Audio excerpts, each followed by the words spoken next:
I think it's hopeless to think that a regulatory solution will solve this. Who's going to be faster, the regulator or the regulatee? Yeah, and that would be the lesson that I think over time companies like Cyabra can help with, right? Like, guys, it's not right. I will say that. But this last thing is, yeah, please. You have to create the brand. You have to create the brand that is the good housekeeping seal for information. You have to do that. By the way, there'll be people that do this in the sports betting space, and there'll be people that do right. And so it won't be. There's nobody's going to create a global brand for information truth seeking. It's just not plausible. But there's almost no chance that a regulatory solution does this. I'll give you the only regulatory piece that does make some sense, and it's wholly imperfect, to be sure. And I will deny I said this, but the plaintiff's bar has a shot of pulling this off. Right? Unleash them to go sue people that engage in misinformation and collect damages for it. It's not a very conservative idea. I could argue it is. You could argue about property rights and information, but in any event, and by the way, I worked in this town as a white-collar criminal defense guy. I despise the plaintiff's bar. Any plaintiff's lawyers out there, I love you in particular. But the bar itself, right, are mostly bottom-fishing evil people.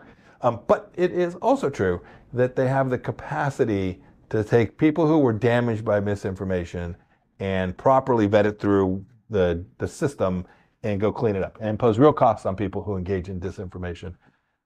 We have to think about it. So this is sort of around the Section 230 discussion, but it's different and broader than that. It really flows more from the tradition of defamation and the like, and how you do that, and how you manage information and damages. We could open that spigot up in ways that probably creates more litigation, and that's bad, but might contain some of the worst actors.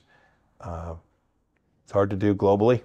So if the bad actor is sitting in Pyongyang, doesn't really matter if you serve them with process in Denver, but it's a tool. From our very small and humble experience, that as a company, part of the fight. At the end of the day, I absolutely agree with you. I mean, the sheer fact that you only have the regulatory landscape won't be enough to solve the problem. When we saw the biggest solutions and the biggest outcomes, or at least you can say the most efficient ones, they were the ones that combined sort of the governmental effort combined with the education space coming out of it as well. That was a very big piece of the final outcome when we were talking to these social media platforms and you wanted to pound on them and you wanted to sort of force their hand to do something about something.